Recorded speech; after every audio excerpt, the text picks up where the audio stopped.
Juillet 1944. Neuvic-sur-l'Île, au cœur de la Dordogne. Le plus gros casse de l'histoire est en train de se dérouler.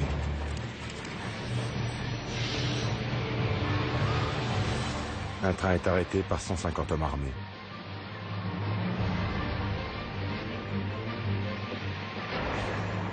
Le butin, 2 milliards 280 millions de francs.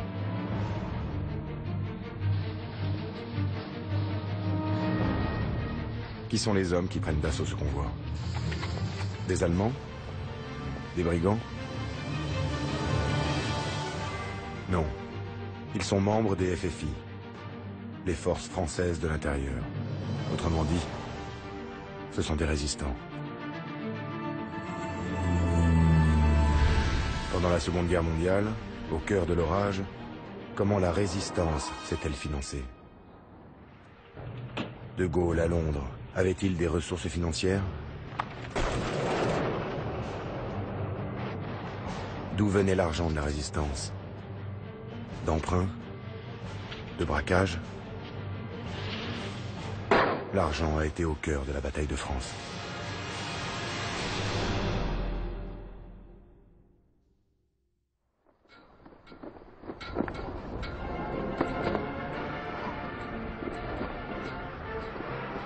La guerre, c'est avant tout une histoire d'argent.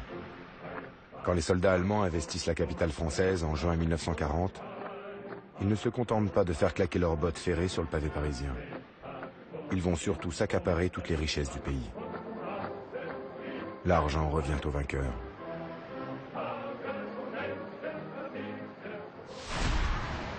C'est bien le problème du général de Gaulle. Tout juste débarqué à Londres, celui qui a décidé de continuer le combat contre l'envahisseur allemand est sans ressources. En pleine débâcle, le président du Conseil lui a remis 100 000 francs en liquide, puisés dans les fonds secrets. C'est tout. Aux premiers hommes qui répondent à son appel, de Gaulle confie « Je n'ai ni fonds, ni troupes. Je ne sais pas où est ma famille. Nous commençons à zéro. » De Gaulle est seul, ou presque. Puisque vous êtes tout seul, je vous reconnais tout seul, lui lance Winston Churchill, le Premier ministre britannique. Le soutien du vieux lion apporte à De Gaulle l'inconnu une reconnaissance politique indispensable, mais il ne remplit pas les caisses. Jean-Louis Crémieux-Briac est un des jeunes Français qui a rejoint Londres. De Gaulle, dès qu'il est reconnu par Churchill comme chef des Français libres, s'installe pour 3 semaines provisoirement sur les quais de la Tamise, dans un immeuble St. Stephen's House. Et il recrute très rapidement un homme qui a une expérience de la banque, qui s'appelle Pierre Denis, alias Roson de la France libre, qui sera pendant 3 ans le financier de la France libre. Et donc, Pierre Denis prend en compte la caisse. Et certains jours, cette caisse est si misérable qu'un soir, il reste seulement 14 shillings. Et Denis doit ajouter 10 shillings de sa poche pour payer des télégrammes que le général de Gaulle veut envoyer à l'étranger. Pierre Denis contrôle tout. Les frais sont nombreux. De Gaulle se veut le chef d'un État en exil. Il faut tout inventer. Et cela coûte cher. Il faut acheter des enveloppes, des timbres, mais aussi des tampons des différentes échelles du secret que l'on teste au dos du reçu. Tous les justificatifs sont scrupuleusement conservés, vérifiés, pointés. Télégramme, salaire du chauffeur, pourboire. Mais aussi cette facture de 353 livres pour une couronne de fleurs lors des cérémonies du 11 novembre 1940 au nom des combattants de la France libre ou occupée. Signé René Cassin.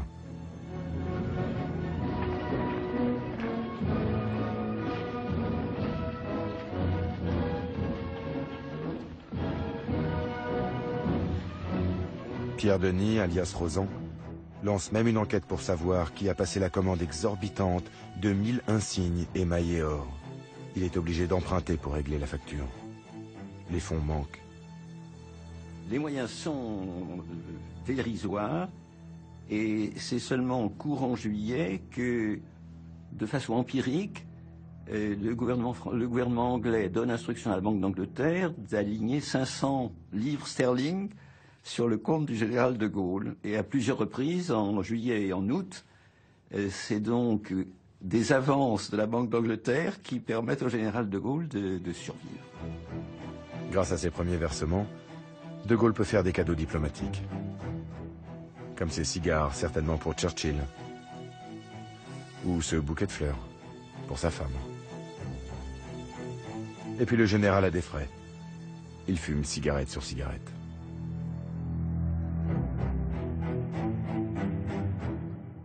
We came from France to England in 30 hours, and we are very glad to be here and to see the first minister, Mr. Churchill.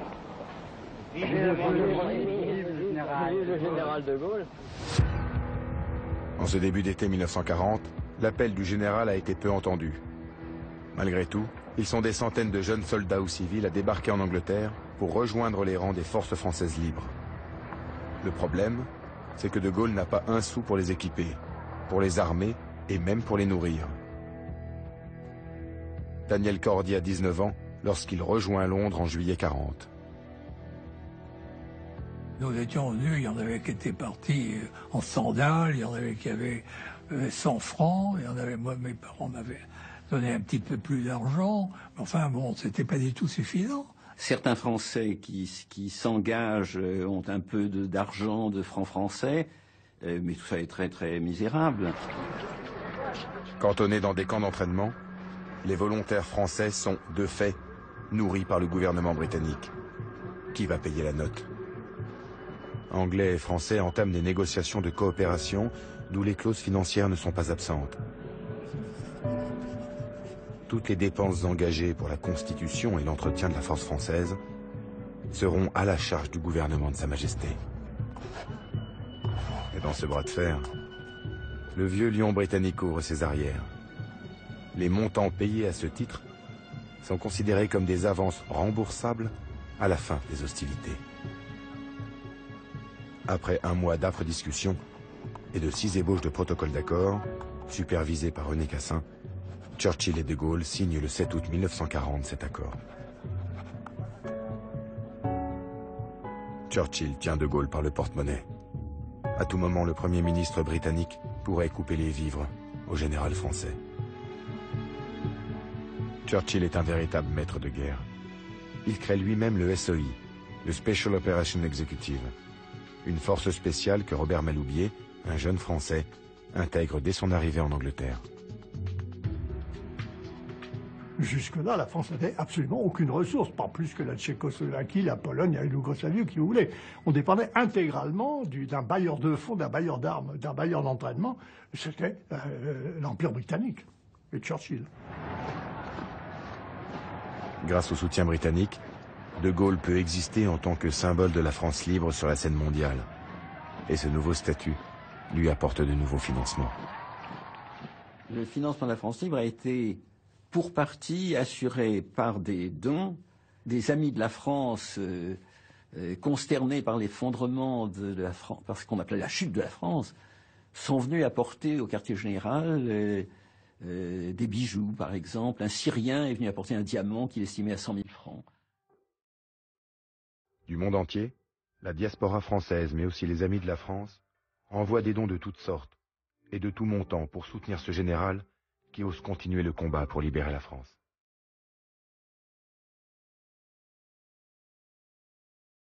Chèques de Français d'Amérique, du Canada, de Sierra Leone ou du Japon.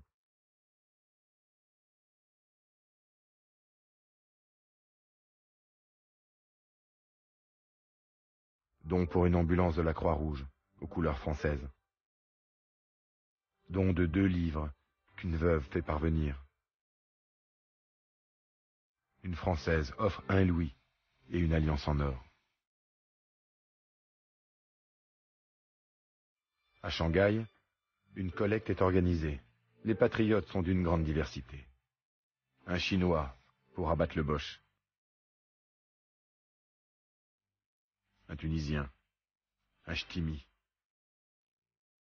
Un Hollandais fier de son origine française. Un Français qui entend le rester. La France libre émet aussi des timbres qu'elle surtaxe et vend à des collectionneurs à l'international pour en tirer des ressources permettant d'échapper à la tutelle britannique.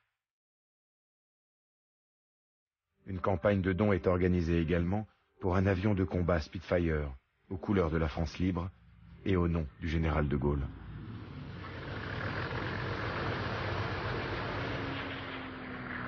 Même les soldes des jeunes volontaires sont mis à contribution.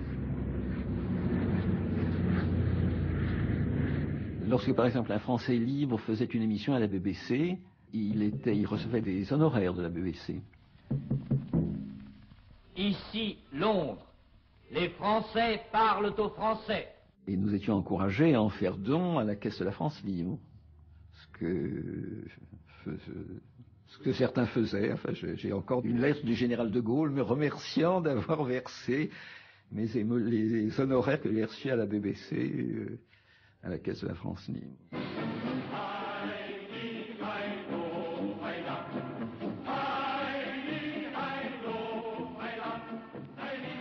De l'autre côté de la Manche, en France, les Allemands sont chez eux et profitent des plaisirs de la capitale.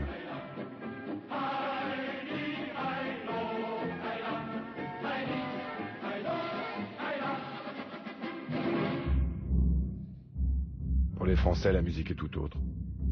Exode, carte de rationnement, pénurie, la France est étranglée. Et déjà, durant ces premiers mois, malgré les privations, certains Français vont trouver le moyen de refuser l'occupation.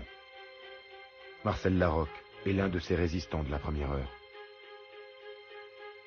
On a commencé la résistance sur la place Gambetta à Paris.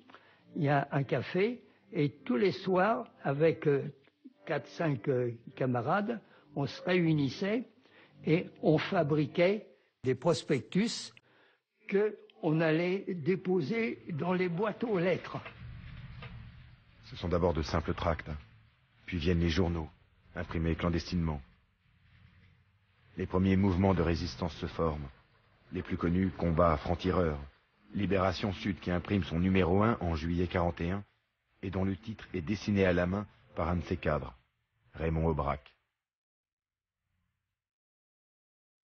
Le peu d'argent dont disposent les résistants passe dans le papier, les ronéos, l'encre, les filières de distribution. Résultat, au bout de quelques mois, ces héros anonymes ont souvent des trous aux chaussures et des crampes au ventre.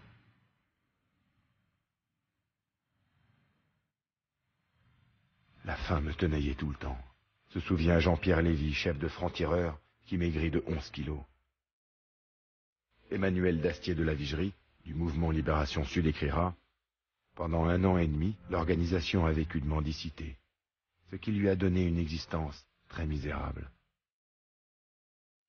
Il faut se rendre compte que jusqu'à la fin de 1941, les mouvements de résistance ont vécu de la bienveillance et de la générosité de particuliers. Ce qui ne pouvait plus suffire à partir du moment où ils ont pris de l'ampleur, où les journaux clandestins eux-mêmes sont devenus importants et donc coûteux à réaliser. Il était absolument nécessaire qu'il y ait un relais financier. Des relais financiers, les jeunes résistants en trouvent parfois auprès d'industriels sympathisants. Jean-Pierre Peugeot donne 3 millions de francs.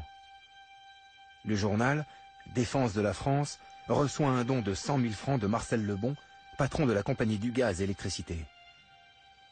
Mais les mécènes sont peu nombreux. Et résister coûte de plus en plus cher.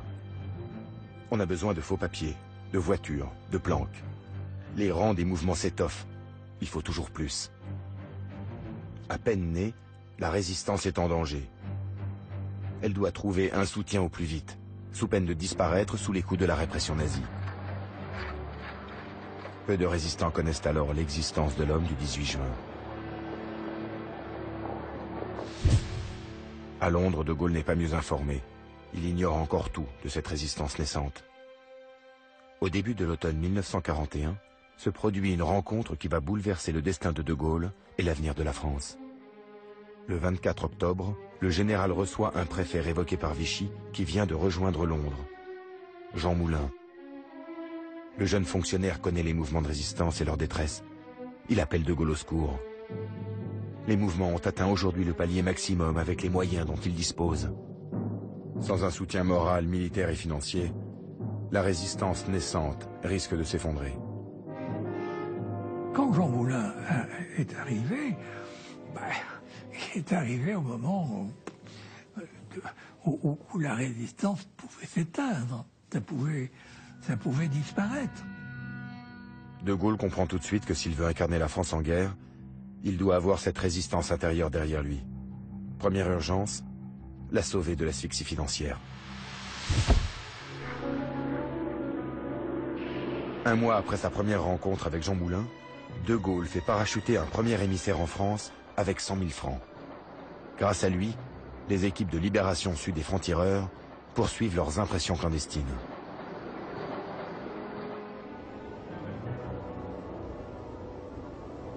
Pendant ce temps, en Grande-Bretagne, Moulin subit un entraînement au parachutisme, au codage, aux règles de la clandestinité.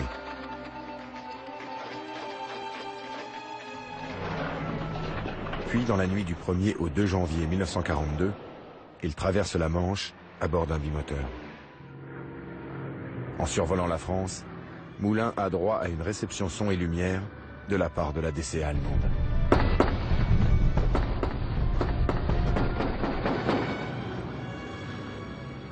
Le pilote a fait une erreur de quelques secondes. Moulin est parachuté en Provence, à 15 km du point prévu. Moulin est le délégué personnel du général de Gaulle. Sa mission, unifier cette résistance disparate, la ranimer et la rallier à la France libre, dirigée par le général de Gaulle. Il va essayer de rallier les mouvements qui se sont constitués en France non occupée à ce moment-là, non seulement par sa force de conviction et par l'autorité que lui donne de Gaulle, mais aussi par le fait qu'il les finance. Jean Moulin rencontre successivement les chefs des principaux mouvements de zone sud. Henri Freinet de Combat, Emmanuel Dastier de Libération Sud, Jean-Pierre Lévy de francs-tireurs. Il va leur faire une proposition qu'ils vont avoir du mal à refuser. L'émissaire de De Gaulle a atterri avec 1,5 million de francs. Une manne pour les mouvements. Pour agir, il faut de l'argent. Emmanuel Dastier et Jean-Pierre Lévy acceptent l'argent de Moulin et tacitement la tutelle gaulliste. Les cadres du mouvement Combat hésitent. Chevance-Bertin écrit « La grande question, c'était de savoir si nous allions devenir gaullistes. C'est-à-dire si nous allions accepter les moyens financiers, les moyens de liaison, les directives.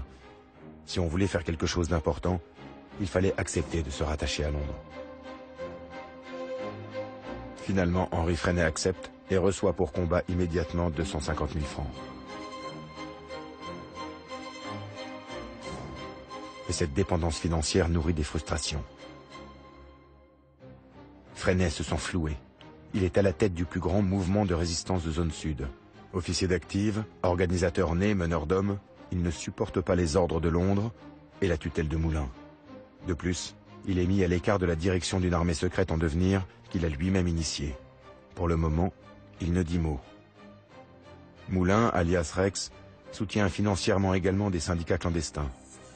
En novembre 1942, il rend compte dans un télégramme de ces négociations. Et profiter grève et résistance ouvrière pour négocier avec ex-CGT et promis mensualité 200 000 francs sous réserve primo de reconnaissance, général de Gaulle. En un mot, que l'on soit mouvement ou syndicat, pour être soutenu, il faut être gaulliste ou en voie de l'être. Grâce aux moyens que Moulin met à leur disposition, les mouvements développent leurs actions, rétribuent leurs agents permanents, se structurent. De la propagande, ils passent au sabotage et aux attentats.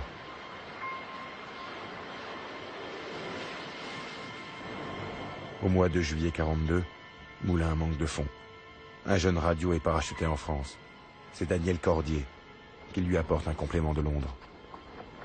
J'étais parachuté au mois de juillet, fin juillet, et donc là, alors je lui ai apporté le magot, parce que je lui ai apporté 2 millions en billets.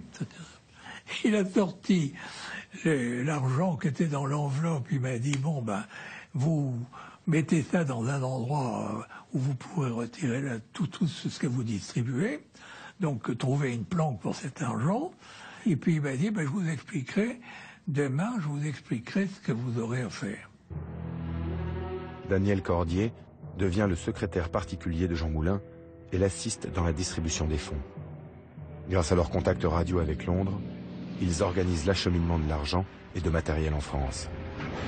Le ciel reste la voie principale. Mais le largage de conteneurs n'est pas une science exacte. Parfois, il tombe entre les mains des Allemands. Il arrive que les avions s'écrasent avec les millions de francs privant un réseau de la manne tant attendue. Une fois au sol, la distribution pose d'énormes difficultés.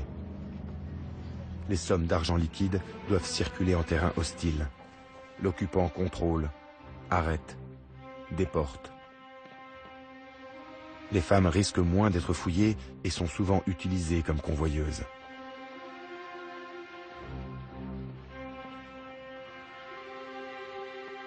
La résistante Émilienne Moreau, déjà décorée de la Croix de guerre en 17, simule une grossesse pour transporter les billets de banque. En cette fin 42, Jean Moulin est devenu le grand argentier de la résistance. Pour le général de Gaulle, l'argent remis au mouvement lui permet d'asseoir son autorité. Tous les espoirs sont permis.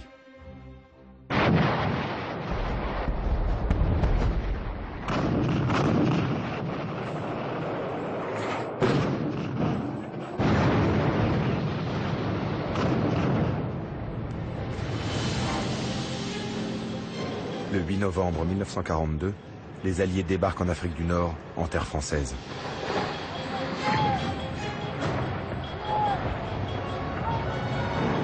Les Anglo-Américains ne préviennent le général que 2 heures après le début des hostilités. De Gaulle, réveillé en pleine nuit, fulmine, on ne pénètre pas en France par effraction.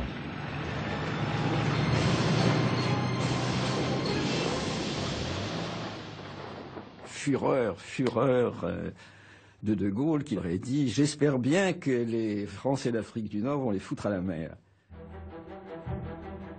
Les Alliés s'installent en Afrique du Nord. Les Boches et leurs collaborateurs ont droit à une surprenante aide d'honneur.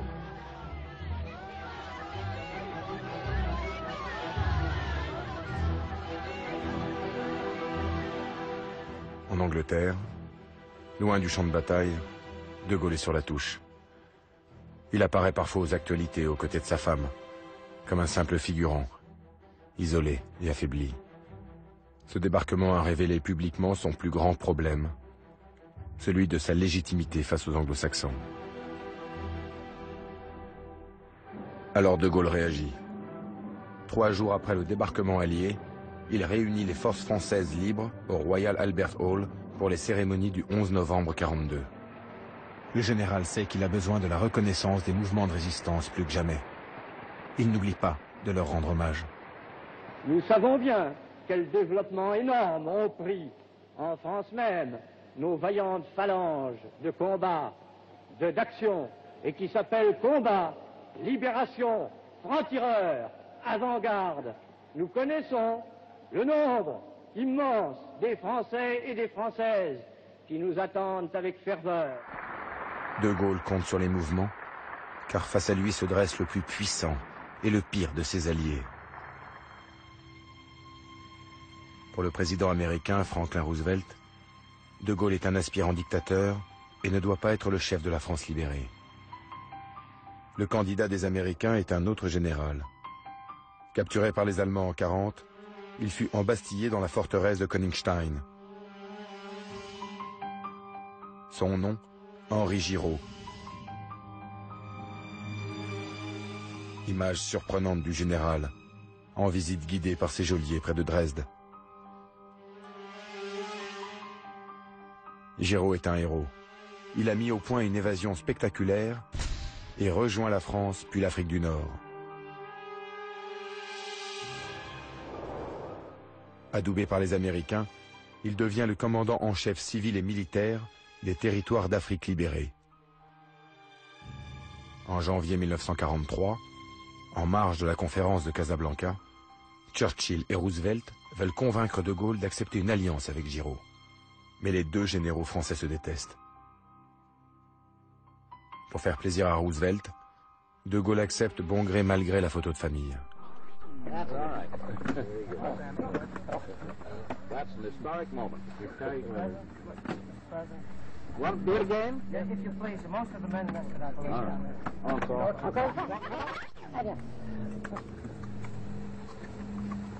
Voilà, c'est la guerre moderne. Right. Roosevelt souhaiterait éliminer De Gaulle de l'échiquier politique. À Casablanca, les caméras américaines n'ont pas tout enregistré. On entendit ce dialogue édifiant entre Churchill et Roosevelt. « Qui paie la nourriture de Gaulle ?» demanda Roosevelt. « Eh bien, c'est nous, répondit Churchill. « Pourquoi ne pas lui couper les vivres ?» suggéra le président américain. De Gaulle est fragilisé. Si les Alliés arrêtent de le financer, la France combattante court à la faillite, au profit de Giraud, l'homme des Américains.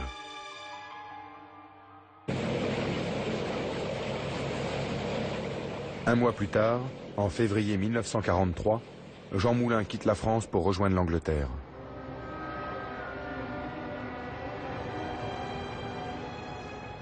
Lorsqu'il apprend que les Alliés menacent de limiter leur versement à l'homme du 18 juin, Moulin télégraphie à son secrétaire, Daniel Cordier, le 22 février 1943, afin de limiter les dépenses. Pour Mouvement, même somme que janvier.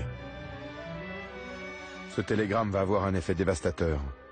Il parvient entre les mains de Daniel Cordier au moment où un événement va en 1943 bouleverser considérablement les besoins de la résistance intérieure.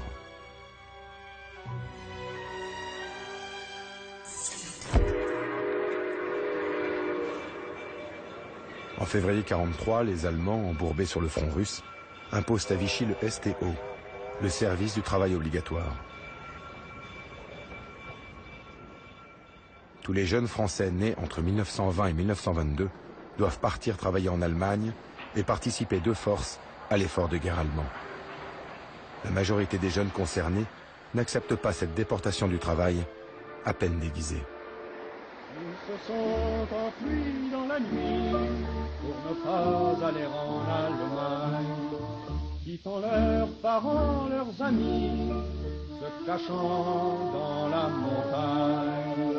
Et pour mieux servir le pays, ils ont pris le maquis. Marcel Larocque a rejoint un maquis en Dordogne. C'est à ce moment-là qu'on a formé les grands maquis.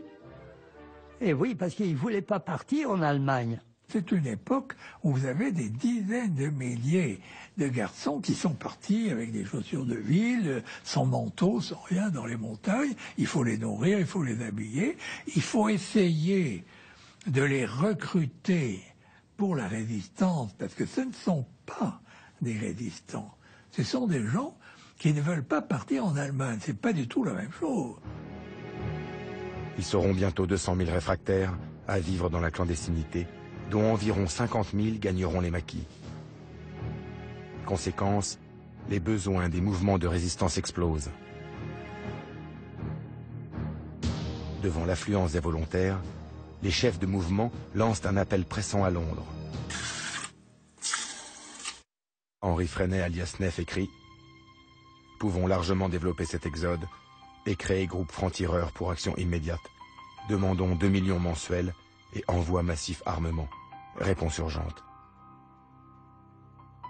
Les problèmes. À Londres, Moulin, alias Mercier, n'a pas encore saisi l'urgence de la situation.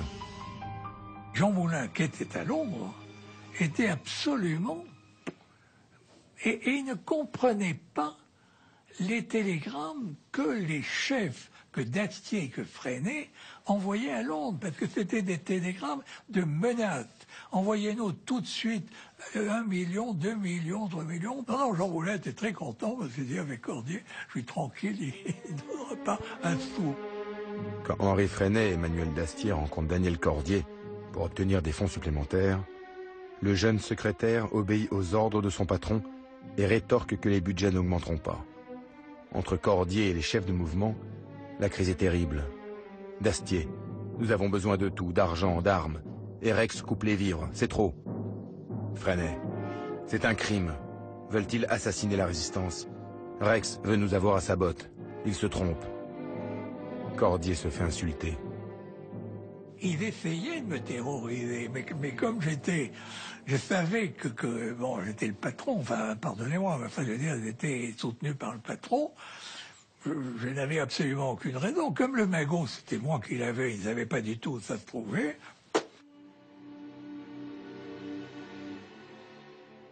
Et j'ai commencé, le 2 mars, à envoyer les télégrammes à Moulin en disant « Mais il faut absolument donner de l'argent à ces gens. » Et tout d'un coup, ils ont compris. Le 11 mars 1943, Moulin autorise Cordier à distribuer à Dastier et Freinet 1 million de francs chacun pour les réfractaires. Cette opération vide les caisses. Mais c'est encore trop peu. Le 18 mars 1943, les dirigeants des mouvements de résistance rencontrent Cordier et l'assaillent à nouveau. Freinet, c'est une insulte aux combattants. Nous avons droit aux moyens de faire la guerre. Dastier ajoute, les bureaucrates de Londres font la loi. Ils nous conduisent au suicide. Ça a été une soirée terrible parce que c'était... Je me demande comment on n'a pas été tous arrêtés dans cette soirée. Ben, il y avait 10, 15 personnes, tout le monde hurlait, ils voulaient leur fric. Ben, je me demande... Enfin, évidemment, ça me protégeait, parce que s'ils me tuaient ou s'ils me blessaient, tout, ben, ils ne pouvaient plus rien obtenir. Quelques jours plus tard, Moulin revient enfin en France. Il se retrouve face à Freinet, qui laisse éclater sa colère. « Écoutez-moi bien. L'argent dont nous avons besoin pour vivre et combattre, jusque-là, vous nous l'avez donné. Je souhaite qu'il en soit encore ainsi demain. Si pour des raisons que je n'arrive pas à comprendre, vous nous le refusez, nous nous le procurerons quand même sans vous, et si nécessaire, contre vous. » Si Freinet est si sûr de lui face à Moulin, c'est qu'il a un joker dans sa manche. Un joker qui vaut son pesant de dollars. Tout commence quelques mois plus tôt.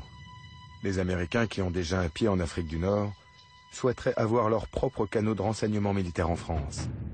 Lorsqu'ils apprennent que les mouvements de résistance manquent de moyens, ils tentent une approche.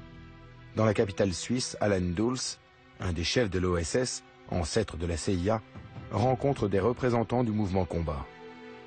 Dulles leur propose un marché, de l'argent contre un double de tous les renseignements envoyés au quartier général de De Gaulle à Londres. Henri Freinet se laisse convaincre. L'OSS remet 1 million, puis 10 millions de francs à l'émissaire de combat. Jacques Baumel de Combat écrit « J'étais partagé entre la satisfaction réelle de pouvoir échapper à l'incertitude des versements mensuels de Moulin et le pressentiment que nous allions vers une crise majeure entre la France libre et nous. » Pour les Américains, cette entente secrète permet de récolter les informations essentielles pour préparer le futur débarquement. C'est probablement aussi l'occasion d'affaiblir De Gaulle terriblement.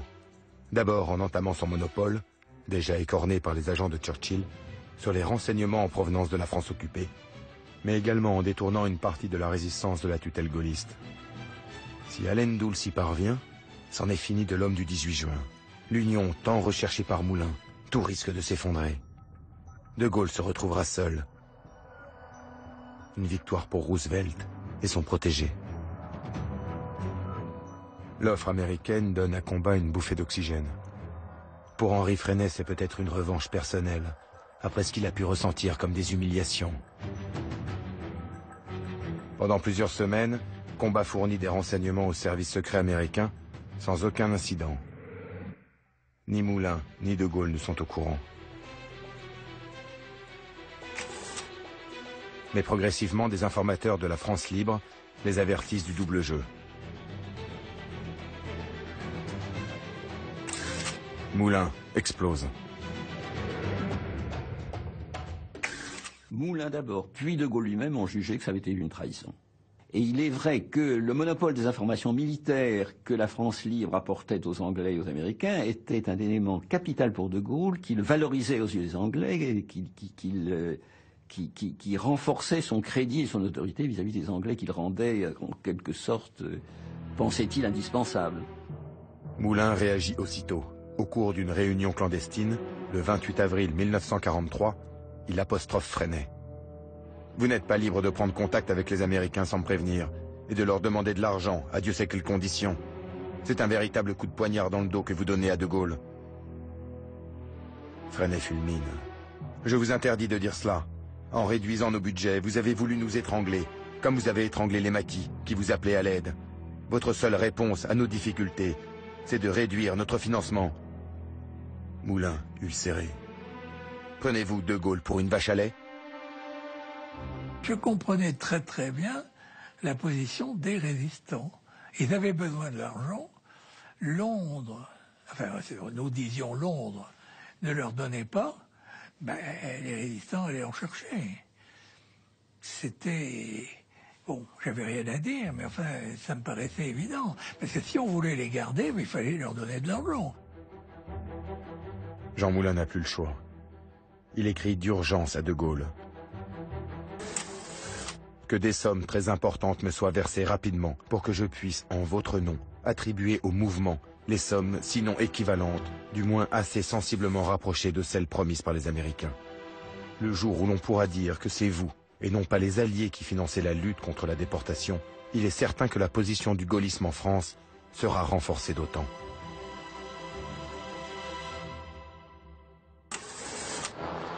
En 1942-43, l'argent est au centre de tous les rapports de force. De Gaulle finance la résistance intérieure pour mieux la contrôler. Les services secrets de Roosevelt rétribuent certains mouvements de résistance français pour le court-circuiter et le déstabiliser. Le chef du mouvement Combat, Henri Freinet, accepte l'argent américain pour préserver son autonomie face à De Gaulle. Tandis que Churchill, influencé par Roosevelt, réfléchit également à la manière dont il pourrait couper les crédits de la France libre. Tout au long de la guerre, l'argent est utilisé comme une arme politique. C'est un enjeu de pouvoir autant qu'un enjeu de survie. Finalement, De Gaulle s'en tire de justesse. L'opération, orchestrée par les Américains à partir de la Suisse, tourne court. Elle n'était pas du goût de leurs partenaires anglais. Churchill ne souhaitait pas voir les Américains perturber les relations privilégiées de l'Intelligence Service avec la résistance française. Il a été décidé que si les Américains apportaient des crédits par la Suisse, ces crédits devaient être remis aux représentants de la France libre et non pas à un mouvement isolément qui serait passé sous la coupe des Américains. Un mois plus tard, Jean Moulin parvient à créer le CNR, le Conseil national de la résistance, qui se réunit pour la première fois le 27 mai 1943, clandestinement, en plein centre de Paris. Cette véritable ébauche d'une représentation politique de la résistance rassemble des mouvements, des syndicats, des partis politiques. Tous reconnaissent le général de Gaulle comme le seul chef politique de la France combattante. C'est un tour de force. 3 jours plus tard, De Gaulle atterrit en terre française, à Alger. Le général Giraud l'accueille avec les honneurs. 6 mois après la poignée de main forcée de Casablanca, le rapport de force a changé. Les deux hommes coprésideront le CFLN, Comité français de la libération nationale, qui se veut l'embryon d'un véritable gouvernement en exil. Objectif, unifier l'effort de guerre français et préparer la libération. De Gaulle, plus fin politique, finira par l'emporter sur son rival. Mais il n'a pas le temps de savourer cette conquête. La guerre continue. Le général va encaisser 2 terribles chocs. Son plus fidèle compagnon, Jean Moulin, l'homme qui a unifié la résistance, est arrêté et torturé par la Gestapo en juin 1943. Il mourra des suites des sévices endurés.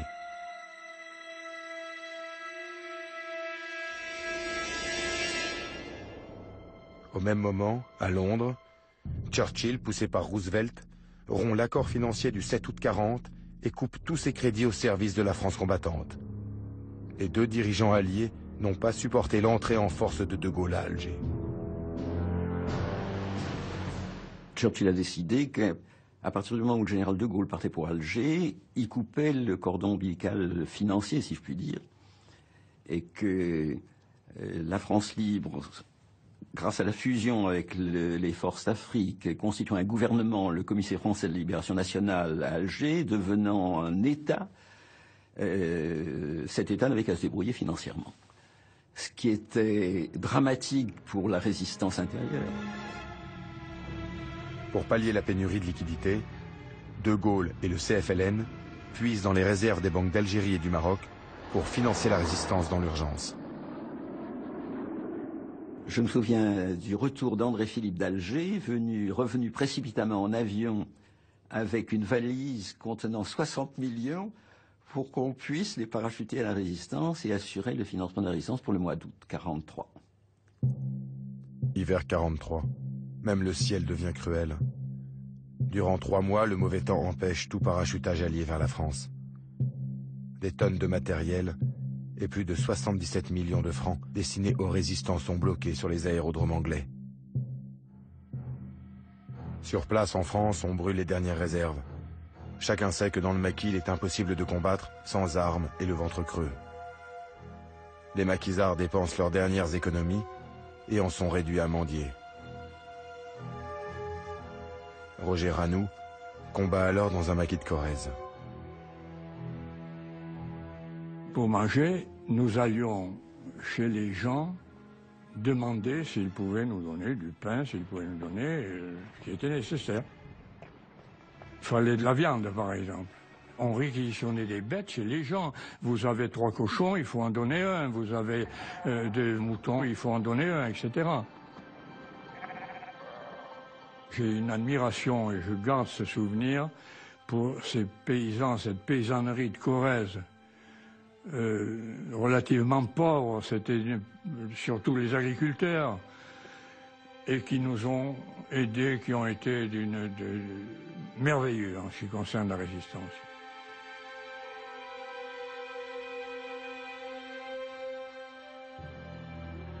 Mais la population ne peut nourrir tous ces maquisards qui n'ont parfois plus rien pour subsister.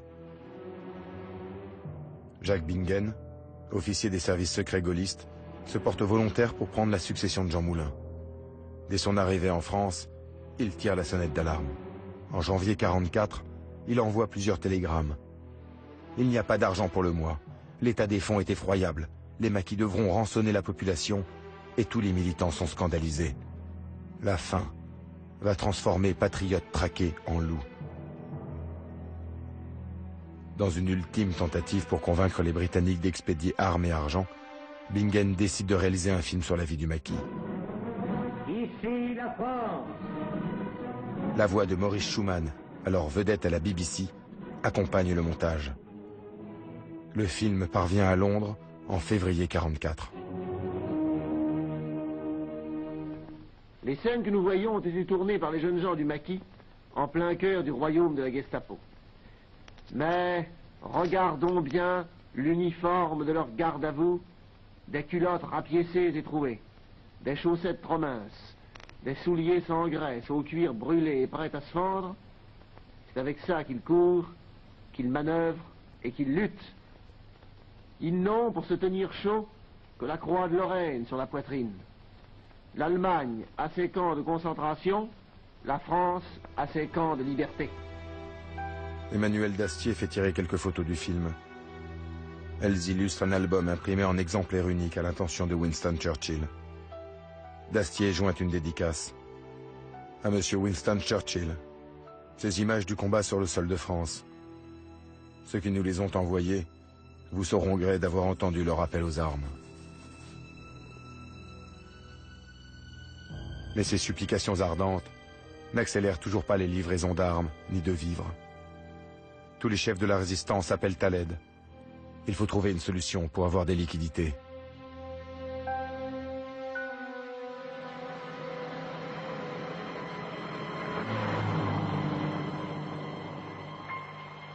Alors pour ces résistants affamés, la défense de la patrie devient force de loi. Au cours de l'année 44, ils inventent une solution extrême, le hold-up patriotique. Nous avons vite pris le chemin des banques. On ne s'était pas gêné, on allait chercher l'argent dans les bureaux de poste. Ça permettait de ne pas dévaliser les gens. C'était de l'argent public. on portait tort à personne comme ça. On va au bureau de poste, on rentre, on se présente, voilà, c'est la résistance, il faut nous donner de l'argent. En général, ça se passe bien. Qu'est-ce que vous voulez, les gens, ils donnent. Robert, il nous attendait. C'est pas compliqué. On n'avait pas besoin de forcer, hein. On n'y allait pas armé. Il savait que de temps en temps, on passait parce pour prendre de l'argent. Alors, volontiers, il nous donnait l'argent comme ça. Durant cette année 44, plusieurs milliers de ces hold-up patriotiques vont se produire en France. On les appelle pudiquement réquisitions ou prélèvements irréguliers. Dans la majorité des cas, les résistants laissent un simple bout de papier signé d'un pseudonyme, indiquant leur unité et le montant saisi, et qui permettront aux victimes, peut-être, de se faire rembourser à la libération. Alors là, des bons de réquisition, j'en ai fait en pagaille. Oh, des carnets complets de bons de réquisition. Mais qu'on distribuait à bon escient. À Villefranche, 2 millions sont dérobés. À Saint-Claude, le comptoir de la Banque de France est pillé 3 fois en moins de 3 semaines. Au total, 115 millions de francs sont réquisitionnés. Profitant de la confusion, des individus au passé trouble commettent des braquages crapuleux. À Annonay, le 19 juillet, 1,8 million sont dérobés. À Albi, 24 millions de francs sont pillés par des individus portant le brassard FFI qui ne remettent pas de bons de réquisition. Le 9 février 1944, en gare de Clermont-Ferrand, 1 milliard de francs est volé. Quelquefois, ces faux maquisards font des victimes. Le 19 mai 1944, la receveuse des postes de Mialet en Dordogne, Françoise Laroche, est tuée par ses agresseurs. Pour tous les vrais résistants, ces usurpateurs sont des criminels qui salissent l'honneur de la résistance. L'immense majorité des combattants agit sans aucune violence et sans appât du gain. Ce n'était pas des vols pour nous, c'était des réquisitions, parce que chaque fois que nous avons pris chez quelqu'un, nous avons fait un bon de réquisition, je le répète, et ces bons de réquisition ont été honorés à la libération. De Gaulle et son état-major s'accommodent de ce mode d'autofinancement de la résistance. Ils peuvent ainsi limiter l'envoi d'argent en France et se constituer une réserve. De Gaulle craint qu'après le débarquement en Normandie, les Américains ne s'imposent pour administrer les territoires libérés. Les Américains ont d'ailleurs déjà commencé à imprimer leur propre monnaie, les billets drapeaux. Ce sont des francs imprimés aux États-Unis, destinés à remplacer les francs français existants. Pour ne pas se faire doubler par les Américains, De Gaulle devra installer son administration le plus vite possible. Il faudra payer les fonctionnaires et disposer de liquidités. La bataille de l'argent continue.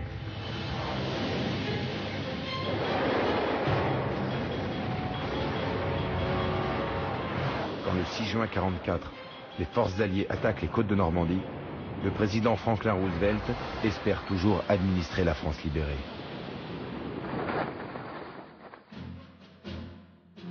Mais 8 jours plus tard, De Gaulle met le pied sur le sol de France après 4 ans d'exil.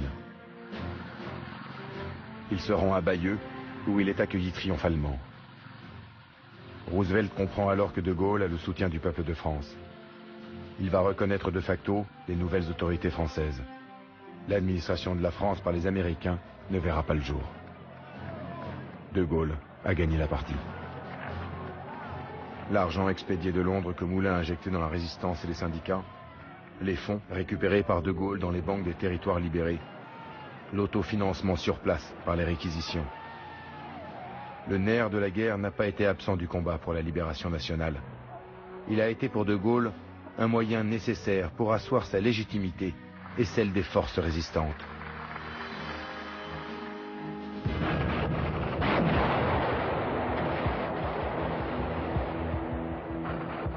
Le territoire n'est cependant pas encore entièrement libéré.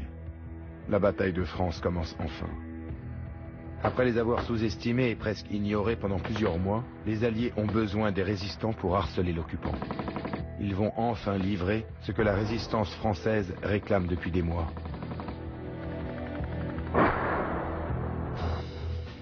Dans les banlieues de Londres, d'immenses chaînes de montage fabriquent des obus d'un genre particulier.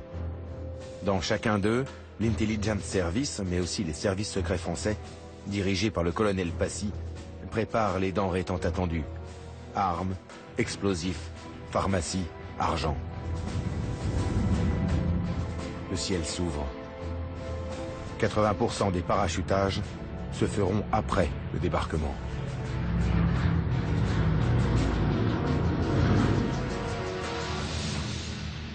Le largage des parachutes, alors là, c'était le bonheur. Pour les voir descendre, ah bah c'est émouvant, oui. Dans le conteneur, il y avait généralement une grande boîte avec une croix, autant que je me souvienne, une croix dans laquelle on savait que c'était l'argent. On recevait 1 million ou 2 millions, ou une fois ça a été 4 millions d'ailleurs, je me souviens, qui tombaient du ciel à l'époque, sans contrepartie, sans papier, il n'y avait absolument aucune comptabilité. Pour le 14 juillet 1944, les forteresses volantes B-17 lancent des milliers de containers sur la France. Après 4 ans de pénurie, le recyclage devient pour les maquisards une seconde nature. Toutes les femmes s'étaient groupées. Elles ont fabriqué, avec les toiles de parachutage, un tas de chemises. Quand vous faites tomber 860 conteneurs et 860 parachutes, c'est-à-dire tous les gars étaient habillés en parachute et toutes les filles avaient des soutiens-gorge en parachute. Tout le monde était habillé en parachute, en nylon. C'est le système D, bien sûr. On recevait des parachutages, mais les parachutages ne suffisaient pas. Et on était nombreux quand même dans le maquis. J'ai eu jusqu'à 1200 hommes. Eh bien, il fallait les nourrir. Depuis le débarquement allié, les rangs de la résistance enflent considérablement. Beaucoup d'opportunistes de la 25e heure se découvrent une âme de résistant. Et le nombre des réquisitions grimpe en flèche.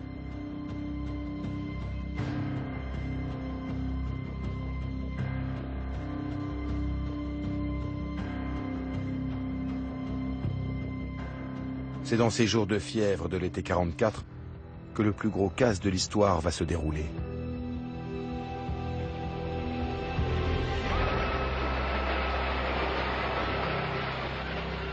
Le 26 juillet 1944, le Périgueux-Bordeaux traverse la Dordogne. Dans l'un de ses wagons, une somme colossale destinée à la succursale de la Banque de France de Bordeaux.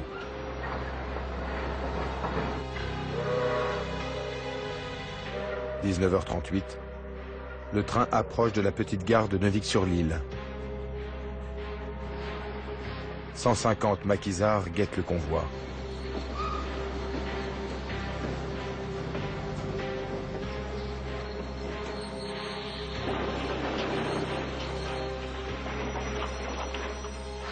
Les hommes le prennent d'assaut. Ils repèrent le wagon de la Banque de France et font ouvrir les portes. Gilbert Duchose, employé de la SNCF et membre des FFI, est là. Les milliards étaient gardés par 5 ou 6 policiers de Périgueux. Dès qu'on leur a dit haut les mains, ils ont levé les mains plus haut que le plafond parce qu'ils étaient pour nous. Alors, le capitaine Roland leur a pris le revolver et il a tiré plusieurs balles dans la paroi du wagon. Il leur a dit, voilà, maintenant, vous vous êtes battus comme des héros.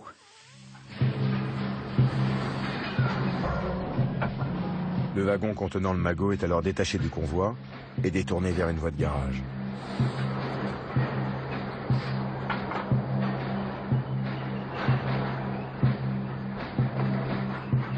« 19h45, Boissière et Rougier, 2 chauffeurs des FFI, approchent leurs 2 camions à la gare de marchandises. Les hommes du groupe Franc-Roland transvasent la cargaison. il y a 5 tonnes de billets de banque. Pendant ce temps, le lieutenant Raoul Christophe, chef FFI, qui contrôle l'opération, remplit un bon de réquisition qu'il remet au convoyeur. Bon de réquisition numéro 306. Nature de l'objet requis, coupure en 150 sacs. Sur le bon, le lieutenant Christophe écrit la valeur astronomique du casse. 2 280 millions et 1500 francs. Pourquoi 1500 francs? Christophe, consciencieux, n'oublie pas de comptabiliser le prix des 150 sacs à 10 francs pièce, soit 1500 francs, qu'il ajoute à la somme saisie. Il date et inscrit son pseudonyme, lieutenant Cricri, de l'état-major FFI de la Dordogne.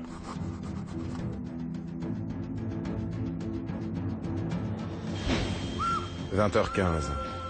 Fin du transbordement. Le train récupère son wagon et reprend sa route. Il pèse 5 tonnes de moins. » Et ils sont partis, les 2 camions chargés, à bloc, des sacs de jute de la Banque de France. Ils ont pris un virage à toute vitesse à la barrière de Neuvic. Ils ont tombé 2 sacs. Et moi j'étais là, je leur ai crié, mais vous avez tombé 2 sacs les gars. Alors ils ont freiné, ils ont rechargé ces 2 sacs qui sont tombés, qui représentaient déjà une fortune, comme 2 sacs de pommes de terre, et ils sont repartis. Et ces sacs en camion ont été emmenés à la commune de Cendrieux. Cendrieux, c'est pas loin de Périgueux.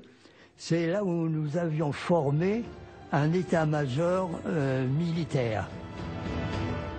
Les 150 sacs parviennent vers 23h au quartier général des FFI. Au début, certains maquisards pensent que ce sont des sacs de farine. Les résistants, heureux, prennent le temps d'immortaliser ce moment. Scène irréelle. Sur cette photographie unique, les résistants sont assis sur 2 280 millions de francs. L'équivalent d'environ 400 millions d'euros. Ils viennent de réaliser le plus gros casse de l'histoire pour libérer la France.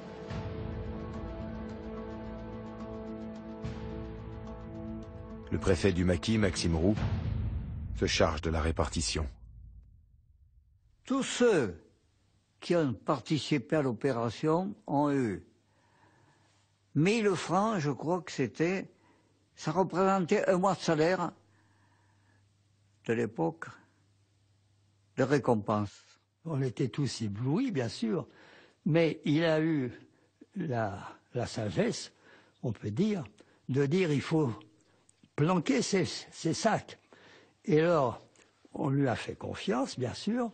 Il connaissait, dans le sud du département, plusieurs emplacements, des fermes, des instituteurs, etc. Et il a fait placer ces sacs. Nos camarades de l'armée secrète ont caché cet argent et ont fait 17 dépôts dans des familles paysannes ou autres, enfin chez des gens, il y avait 17 dépôts. Grâce à ce trésor de guerre, les résistants de Dordogne vont tenir leur parole. Certaines réquisitions sont en voie de remboursement. André Audru, résistant en Corrèze, raconte: un jour d'août, le commissaire interrégional aux effectifs m'apporte 9 paquets de 1000 billets de 1000 francs. 9 millions. Je n'ai jamais vu autant d'argent. Ils proviennent du fameux fourgon de la Banque de France. Je procède à une première répartition avec consigne précise. Honorer les fameux bons de réquisition que depuis des mois nos maquisards remettent aux paysans en paiement du bétail et autres fournitures alimentaires. Pour le reste, cet argent va nous permettre de verser enfin une solde à nos FTP et surtout des allocations familiales à leurs familles. Je demande de tenir méticuleusement les registres. Maintenant, il faut des comptables. Signe des temps.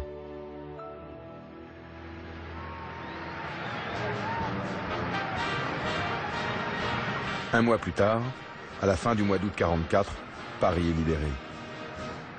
Les Américains défilent sur les Champs-Élysées avant de repartir avec ce que De Gaulle appellera leur fausse monnaie.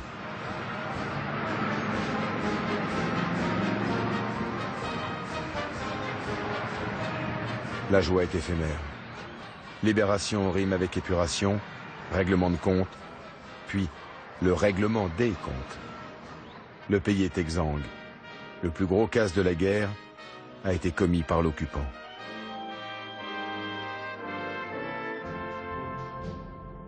Le montant total de ce qui a été envoyé à la résistance et de ce que les résistants ont prélevé, qui doit faire 8 à 10 milliards au total, était une somme modique en comparaison de, par exemple, de l'exigence des frais d'occupation. Ça représentait 3 semaines d'indemnité d'occupation payée aux Allemands. C'était relativement peu de choses. Et Mendes France disait que le financement de la France libre avait coûté moins cher que l'exposition internationale de 1937. Comme prévu dans les accords du 7 août 1940, les Britanniques sont remboursés des 6 milliards de francs qu'ils avaient avancés à la France libre.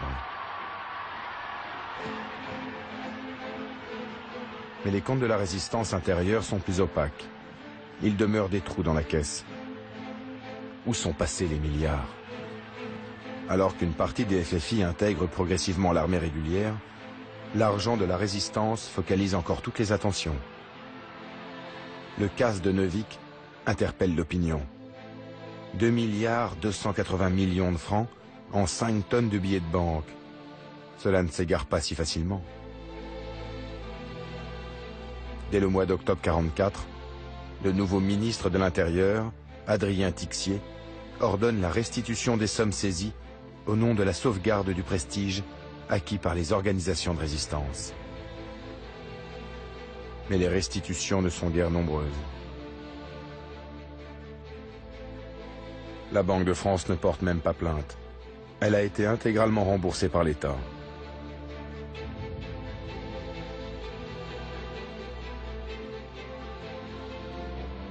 De Gaulle, alors à la tête du gouvernement provisoire, ne peut tolérer ces abus. Lui qui tient ses comptes avec tant de rigueur, dont le moindre pourboire fait l'objet d'un reçu, dont les frais de bouche ont été si soigneusement répertoriés, dont la moindre facture de blanchisserie a été si minutieusement conservée, ne peut accepter le flou qui entoure l'argent des maquis. Il ordonne une enquête dont les conclusions ne seront jamais rendues publiques. En janvier 1946, le général quitte le pouvoir sans avoir fait la lumière sur les sommes disparues. Le pays a raté l'occasion de solder les comptes au grand jour. La politique du silence entretient les rumeurs les plus folles. Il est de bon ton de soupçonner ceux qui se sont subitement enrichis. On s'en est aperçu parce que même à Périgueux, il y a eu des commerces qui se sont agrandis, qui se sont développés. On disait, bah, c'est pas pour rien que les millions ont dû servir à quelque chose comme ça. Mais enfin, on n'accusait personne parce qu'on n'avait pas de preuves. On dit que des gens sont enrichis. Moi, écoutez, j'en doute un peu. Je ne connais pas de chef de réseau qui ait ramassé des sous et qui ait fait fortune après-guerre, sinon ça se saurait. Que sont devenus les milliards? Eh bien, écoutez, j'en ai pas gardé pour moi. Je peux vous le dire. De mémoire d'homme, l'argent a toujours alimenté les pires fantasmes. Après la guerre, il va servir à dénigrer de grandes figures de la résistance. Le colonel de Wavrin, alias Passy, chef des services secrets gaullistes, est suspecté d'avoir détourné des fonds destinés à la résistance. Il sera contraint à la démission. Georges Guingouin, chef des FFI de la Haute-Vienne, premier maquisard de France, sera exclu du Parti communiste en novembre 1952 pour activité fractionnelle. Certains laissent entendre qu'il aurait profité du trésor de Neuvic. Le soupçon touchera même André Malraux, alias colonel Berger, qui sera soupçonné d'avoir détourné la rançon de 4 millions de francs destiné à le faire libérer.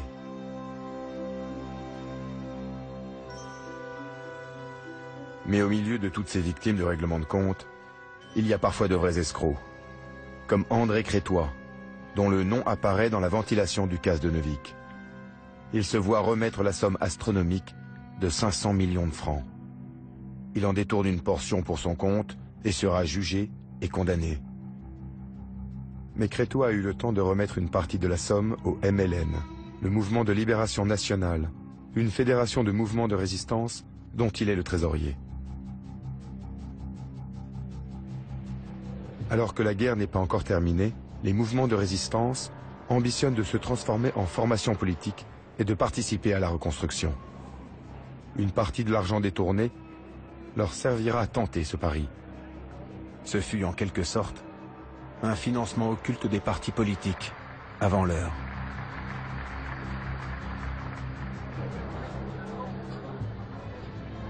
Mais ces affaires ont laissé des traces. Elles ont été instrumentalisées.